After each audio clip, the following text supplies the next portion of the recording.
मज़लूम रहेगा अल्लाह का, मज़लूम रहेगा अल्लाह का।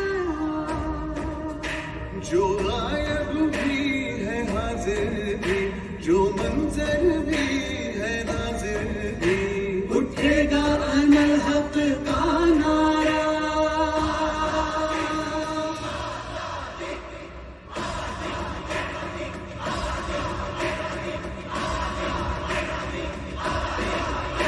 उठेगा अनल हक का नारा, जो मैं भी हूँ और तुम भी हो, और राज करेगी खल्के खुदा।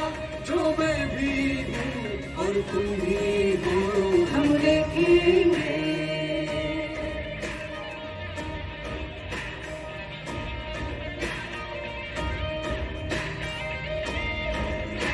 हम देखेंगे,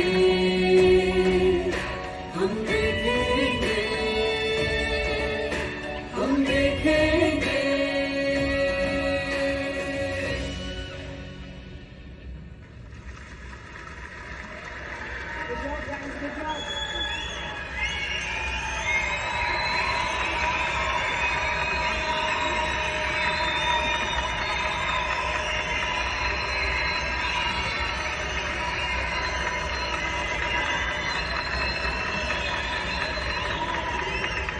My young friends of India, Kashmir में इंटरनेट बंद है।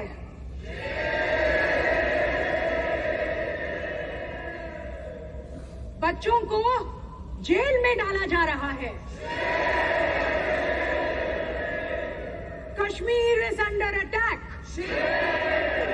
अब हम देखेंगे कि किस तरह वहां पर माइनॉरिटीज को प्रोसिक्यूट किया जा रहा है, कॉन्स्टिट्यूशन का मर्डर हो रहा है। और ये सरकार है जो कह रही है सब चंगा सी, पर ये झूठ अब और नहीं चलेगा। अब हम देखेंगे, आज की रात ही देखेंगे कश्मीर की सच्ची कहानी, और वो सच कि जिसका वादा है वो हमें दिखाने जा रहे हैं वो। So let's give it up for our presidential candidate Krishna पंडित।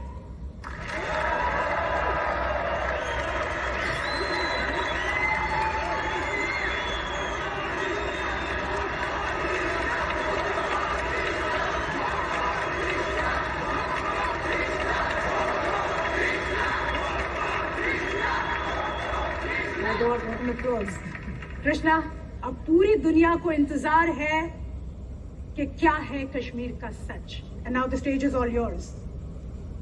बताओ हमें कि तुमने कश्मीर में क्या देखा। आजादी, आजादी,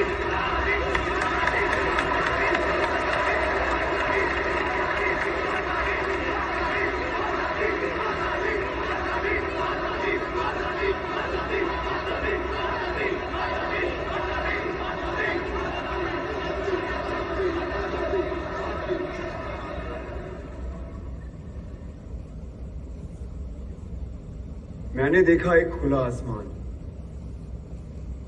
उस आसमान के नीचे हिमालय के खूबसूरत पर्वतों से घिरी एक जन्नत है, और उस जन्नत में एक ऋषि आते हैं और वहां के एक पर्वत पर बैठकर सालों तपस्या करते हैं। तपस्या यानी रिसर्च। वो रिसर्च करते हैं ताकि उस जन्नत से ज्ञान की गंगा बह सके। उन ऋषि का नाम था ऋषि कश्यप, और उन्हीं के नाम पर इस जन्नत का नाम रखा गया Kashmir. Good opening, very impressive. फिर मैंने देखा शंकराचार्य केरला से पैदल चलते हुए कश्मीर पहुंचे। केरला से कश्मीर जी। उनके पास कोई पुष्पक विमान नहीं था, सो ही लिटरली वॉक्ड। और उन्होंने हिमालय की गोद में बैठकर सालों रिसर्च किया, क्योंकि फिलॉसफी पे वो जो रिसर्च कर रहे थे वो सिर्फ जन्नत में संभव थे, यानी कश्मीर में। जैसे हमारे यहाँ से best researchers scientist, students higher education के लिए फॉरेन जाते हैं, उसी तरीके से भारत के कोने कोने से best of the minds Kashmir पहुंचे और अपने अपने स्पेशलाइजेशंस के पंडित बन गए। पंडित लाइक का पीएचडी। मैंने देखा अभिनव गुप्त और उत्पल देव फिलॉसफी पर रिसर्च कर रहे हैं, लोगाक्षी एस्ट्रोनॉमी पर। He was the first astronomer in the world. Charaka और वाग्भट आयुर्वेद पर, Sushruta medical science, Panini grammar, Vateshvara trigonometry, Suyya hydraulic engineering, Jain Bhatt law, Kalidasa और Rudrata Sanskrit literature, Bhama aesthetics, Sharangdev musicology, Vasugupta और Somananda Advaita, Kalhana history, Vishnu Sharma moral science, Panchatantra उन्होंने लिखा। मैंने देखा राजा ललितादित्य के शौर्य और पराक्रम को, मैंने सुना ललेश्वरी के वाक को। ये जो फिल्में, टीवी, थिएटर, वेब सीरीज, यानी जो कुछ भी हम नेटफ्लिक्स पे देखते हैं, ड्रामा, इस ड्रामा की साइंस यानी नाट्य शास्त्र, जिसे 5वां वेद भी कहा गया है, उसे भरत मुनि ने कश्मीर में ही लिखा। मैंने देखा धीरे धीरे इन हजारों लाखों पंडितों ने कश्मीर को असली जन्नत बना दिया। Kashmir became the seal of quality. इसीलिए ग्रीक्स ने कहा था Kashmir is the cradle of civilization. Kashmir first millennium की सिलिकॉन वैली थी। ये सब mythology, it's all a lie. Bingo. Don't worry, I think this is all a build-up. ये झूठ है और मुझे भी लगता है, क्योंकि हमें तो किसी स्कूल में, कॉलेज में या फिर मेन स्ट्रीम हिस्ट्री की बुक में सब नहीं पढ़ाया गया। क्यों मैम? ये झूठ है ना, तभी तो नहीं पढ़ाया होगा। लेकिन अगर ये झूठ है तो फिर बुद्धिस्ट कश्मीर क्यों आए? नागसेन और रवि गुप्त क्यों आए? वो इसलिए आए क्योंकि Kashmir was the centre of knowledge. ये इन्फो वॉर, नॉलेज का वॉर आज का नहीं है, सदियों से चला आ रहा है। अगर ये झूठ होता तो 1300 में इस्लामिक टायरेंट्स कभी भी कश्मीर में इन्वेड नहीं करते। उन्होंने इसलिए इन्वेड किया क्योंकि उनको पता था कि Kashmir was the world centre of knowledge, और जिसका नॉलेज पे कब्जा वो पूरे वर्ल्ड पे रूल कर सकता था।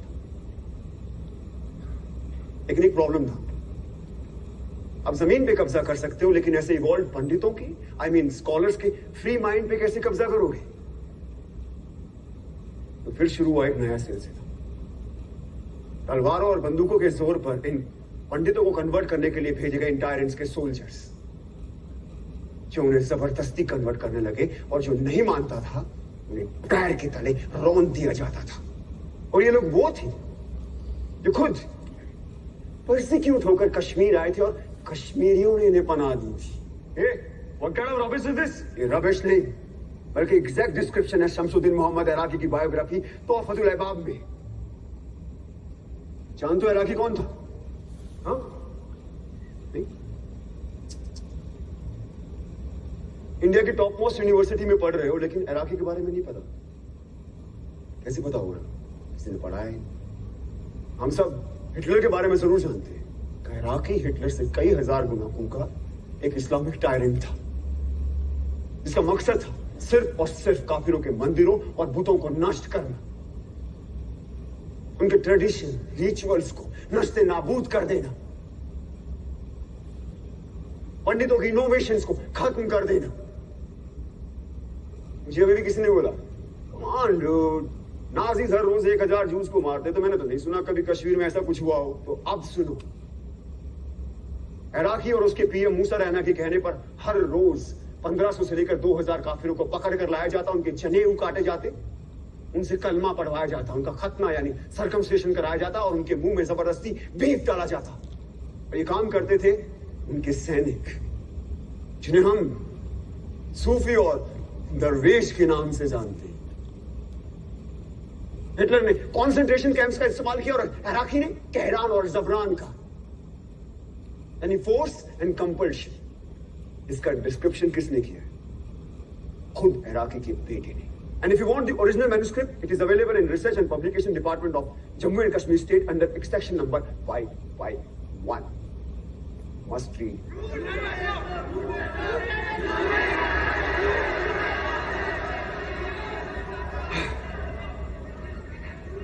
कश्मीर का सच इतना सच है कि हमें हमेशा झूठ ही लगता है। इस इंडिपेंडेंट इंडिया में, इस डेमोक्रेटिक इंडिया में, इस सेक्युलर इंडिया में उन्हें एक बार फिर तलवारों और बंदूकों के जोर पर मार काट के निकाला गया। गलत चले,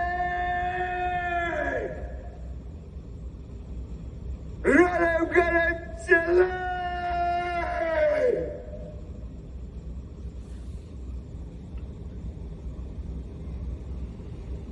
इसका मतलब जानते हो क्या होता है? रली मतलब कन्वर्ट, सलीम मतलब रन, कली मतलब डाई। अपना धर्म बदलो, भागो क्या मर जाओ। ये उनका 7th एक्सोडस था और इस बार मामूली एक्सोडस नहीं था, इस बार था जेनोसाइड। और कहानी यही खत्म नहीं हुई। उन लोगों का एक बार फिर जेनोसाइड हुआ, जो ना इराकी ने किया, ना टेररिस्ट ने किया और ना स्टेट ने। जो किया हमने और आपने आप सबने, जब हमने उन्हें अपने दिल और दिमाग दोनों से निकाल दिया। और ये था रियल जेनोसाइड। ये सब झूठ है। There was no real genocide. We don't want your fake propaganda. Listen Krishna, जो तुमने देखा वो बताओ, ज्ञान मत पेलो। जो हमने पढ़ा नहीं वो हिस्ट्री नहीं, जो हमने देखा नहीं वो हुआ नहीं, तो कश्मीर में जेनोसाइड हुआ ही नहीं। और कोई सच बोले तो ज्ञान मत पेलो। Now he'll prove his own hypothesis wrong. I don't bet on ordinary horses. जिस नॉलेज के लिए कश्मीर क्रेडल ऑफ सिविलाइजेशन कहलाता था, कभी हमने उसने नेशनल हेरिटेज की तरह समझा ही नहीं। और आज ये भारत का नॉलेज सेंटर एक्सटेंड होता जा रहा है, हमें उसकी खबर भी नहीं। से शेम शेम शेम। हमने मरने वाले को क्यों बांट दिया? क्यों मरने वाले सिर्फ कश्मीरी थे, ना कि भारतीय? 1990 में सिर्फ कश्मीरी हिंदुओं को नहीं मारा गया, बल्कि तमाम मॉडरेट मुस्लिमों को भी मार दिया। यही नहीं, सिख, बुद्धिस्ट, क्रिश्चियन, डोगरा, गुज्जर, दलित, जिसने भी टेररिज्म के खिलाफ आवाज उठाई उन्हें मार दिया गया। यहां तक कि अरे यार कश्मीर की सोल तक को मार दिया गया। थिएटर, आर्ट, म्यूजिक, लिटरेचर सब बंद कर दिए गए। 1996 में सिनेमा हॉल खुला तो वहां गोलियां चला दी, पीपल डाइड। कितने टेम्पल्स को तोड़ा गया, उनको आग लगाई गई। क्या वो सिर्फ टेम्पल्स थे? क्या वो सिर्फ बुतों का घर थे? क्या वो भारत का फाइनेस्ट आर्किटेक्चर नहीं थे? क्या वो भारत के महान इतिहास का प्रतीक नहीं थे? क्या वो भारत का स्पिरिचुअल सेंटर नहीं थे? Indian architecture, Indian heritage centre, Indian spiritual centres को डिस्ट्रॉय कर देना क्या एक कल्चरल जेनोसाइड नहीं है? Stop this rhetoric. Talk facts or shut up. बोलने दो उसे, मैं सुनना चाहता हूं। मैं भी। बोलो कृष्णा। बोलो कृष्णा।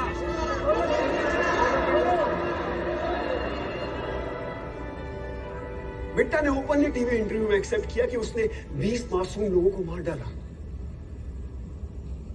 अरे जिसने दिन दहाड़े एयरफोर्स ऑफिसर्स को मार डाला उसे इंडिया के टॉप पोस्ट ऑफिस में इनवाइट किया जाता है। क्या ये एडमिनिस्ट्रेटिव जेनोसाइड नहीं है? हाँ, जब ये फंक्शन खत्म होगा तो आप लोग कहां जाएंगे? आपके घर। और हमें हमारे घर जाने से किसका बाप नहीं रोक सकता। लेकिन क्या कश्मीरी पंडितों को वापस अपने घर कश्मीर जाने का मौका मिलेगा? Is this justice?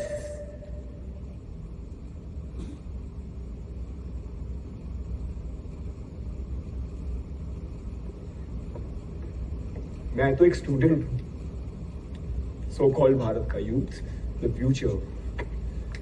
मैं दुनिया के बारे में ज्यादा जानता नहीं, लेकिन इतना जरूर जानता हूं कि जिस राष्ट्र में राइट टू जस्टिस नहीं, वो राष्ट्र कभी विश्व गुरु नहीं बन सकता। राधिका, प्रोफेसर राधिका मेनन, आपने एक बार मुझसे कहा था कि हर कहानी में एक विलन होता है। बिल्कुल होता है, लेकिन उससे बुरा विलन कोई नहीं जो एक बच्चे से उसकी मां को छीने। कहा जाता है कि जिस जमीन से आपकी जड़ें जुड़ी होती है ना, वो जमीन आपकी मां होती है। तो हाँ, है कश्मीर मेरी मां। मेरी मां का नाम शारदा था, ये उसकी कहानी है। मेरे भाई का नाम शिव था, ये उसकी कहानी है। तो ये कहानी सिर्फ मेरी मां की नहीं है, आप सबकी भी मां की है।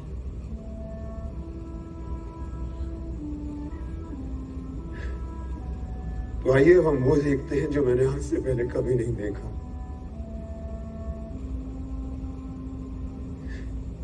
और आप खुद तय करें कि कौन है गुनहगार,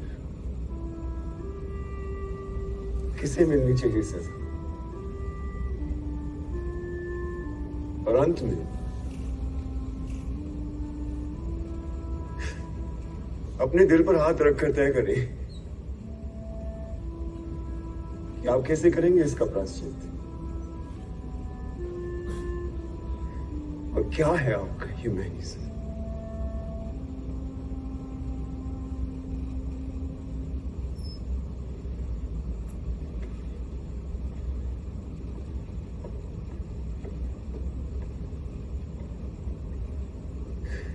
क्या है वो अनल हक?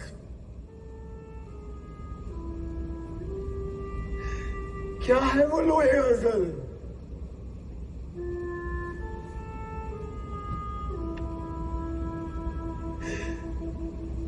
इस दिन का वादा था,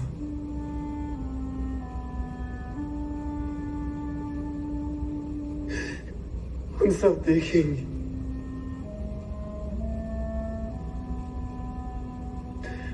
अब हम सब देखेंगे।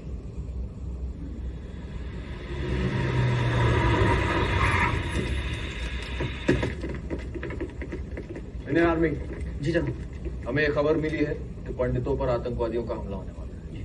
गांव में जितने भी पंडित हैं, उनकी एक लिस्ट दे दो और गार्ड नंबर। जी।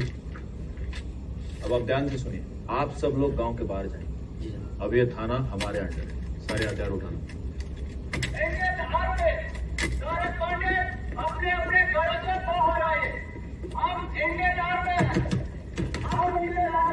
जी, सिक्योरिटी वाले हैं, लगता है ब्रह्मा अंकल ने भेजा है। मैं देखती हूँ। हम आपको प्रोटेक्ट करने आए हैं, आपकी हिफाजत करने आए हैं। प्लीज जल्दी। हम आपको प्रोटेक्ट करने आए हैं। सारे पंडित अपने अपने घरों से बाहर आइए। सब लोग अपने अपने घरों से बाहर आ जाइए। सब लोग अपने अपने घरों से बाहर आ जाइए। हम लोग आपकी हिफाजत के लिए आए हैं। तुम सुन ख्याल कर। आपको घबराने की कोई जरूरत नहीं। चलो। आपको प्रोटेक्ट करने आए हैं, आपको हिफाजत करने आए हैं। भाई इनका घोड़ा बनाइए। आप सब पंडित का घोड़ा बनाइए। सब पंडित का घोड़ा बनाइए। ध्यान से सुनिए, आप सिर्फ यहाँ कश्मीरी पंडित रहेंगे, बाकी सब पीछे रहेंगे। सिर्फ कश्मीरी पंडित रहेंगे, बाकी सब पीछे रहेंगे। क्या कर रहे हैं आप लोग? ये इंडियन आर्मी के लोग नहीं है। ये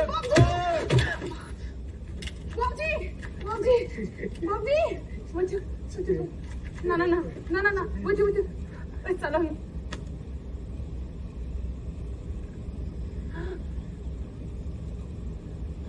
बेटा,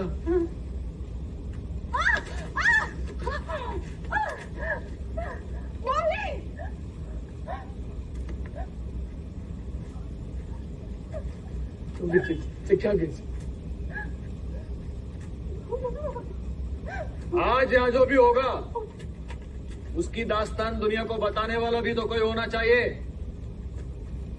पंडित जी, आज यहाँ जो आप देखेंगे वो आप इंडिया में जाके बताना।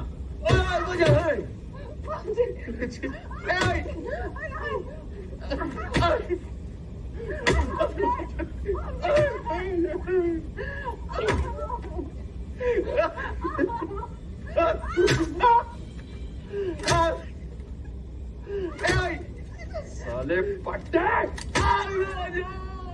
कृष्णा इधर ही रुको, मैं आता हूँ। हाँ इधर ही रुको, ये चावल से खेल लो आप। मैं आता हूँ। इधर ही रुको। हाँ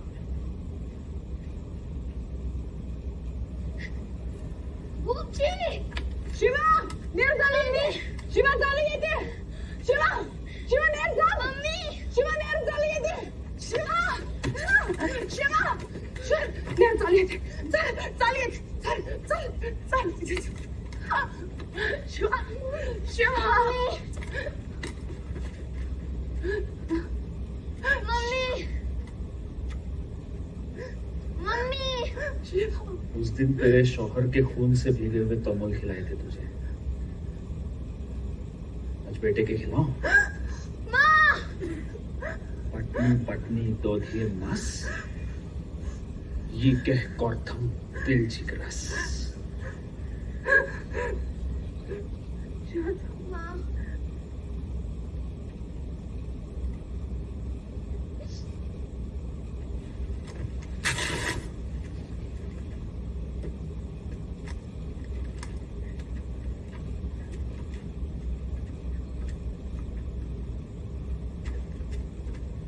आज इनको इतनी दहशत दिखाएंगे कि दोबारा कोई भी काफिर कश्मीर की पाक जमीन पर पांव रखने की जुर्रत नहीं करेगा।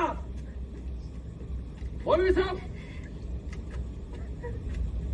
बताइए, एक काफिर के साथ क्या सलूक करना चाहिए, बताइए।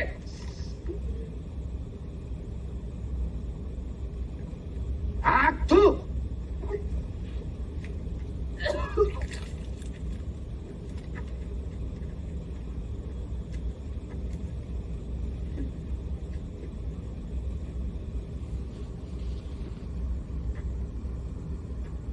देखा नहीं जा रहा।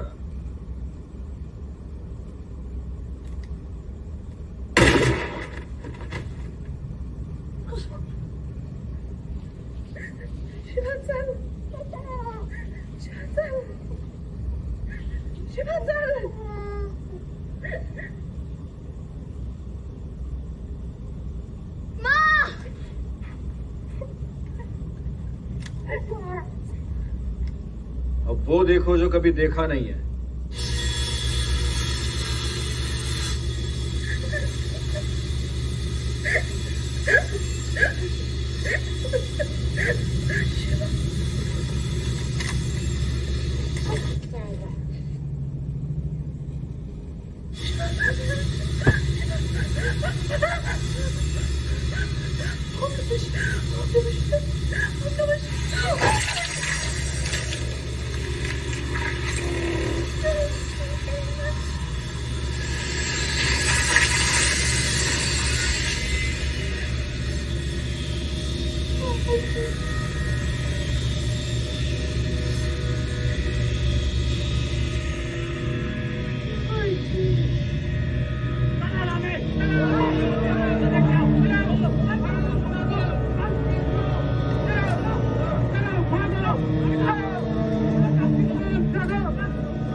उन्नीस, 20, 21, 22, 23, 24